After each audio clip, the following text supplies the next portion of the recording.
My Semester-Long Project on the Bay of Pigs by Sarah Isley. During the years prior to 1958 and through most of that year, Fulgencio Batista y Zaldivar was the president of Cuba. By the end of 1958, it became clear that President Zaldivar was being forced to flee the country by Fidel Castro. The U.S. had been keeping their eye on Castro, contemplating whether or not to take action on keeping him out of Cuba. The U.S. government decided to leave it alone in hopes that Castro would just give up.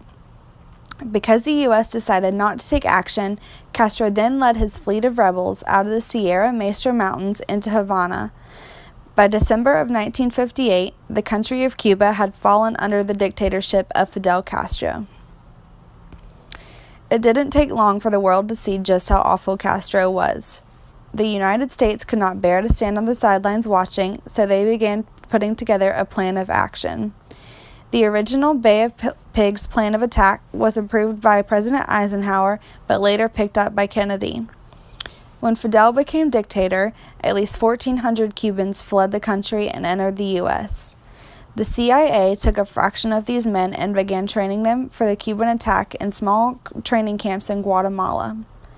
There was a small army of ex-Cubans trained and ready for combat by November. Jose Mira Cardona led the ex-Cubans through training and had every intention of taking Cuban presidency upon successful attack. After a couple months of training, Cuban intelligence learned about the training camps and informed Castro. It is believed that Cuba was planning a counterattack on the U.S. due to these findings. The original plan of attack on Cuba included 2 air attacks on 2 Cuban air bases. Like most plans, this one altered a bit. The new plan called for just 1 air attack. While everyone's attention was on the air, 1,400 troops would come in on foot from the west side of the island and launch a surprise attack. While this was going on, more troops would enter on the east side of the island to cause another distraction. The attack prevailed on April 17, 1961. The operation failed miserably within 2 days. Kennedy took full responsibility for this failure, but he still wanted Castro gone. In November of 1962, Kennedy approved Operation Mongoose, which stimulated a rebellion in Cuba that the U.S. could support. During the planning of Mongoose, Nikita Khrushchev had snuck medium-range nuclear missiles into Cuba. On September 4, 1962, the U.S. picked up on the dangerous arms buildup in Cuba and issued a warning against introduction of offensive weapons into Cuba. President Kennedy called together 18 of his closest advisors to discuss what to do about the most dangerous U.S.-Soviet confrontation of the Cold War.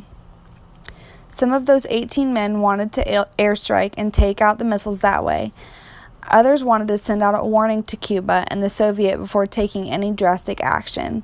So, of course, Kennedy settled somewhere in between. On October 22nd, Kennedy ordered a naval blockade of Cuba and sent a letter to Khrushchev asking him to remove the missiles.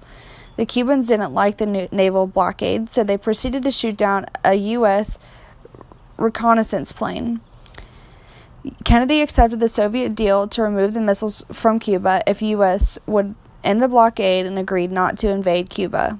So how close were we to a nuclear war?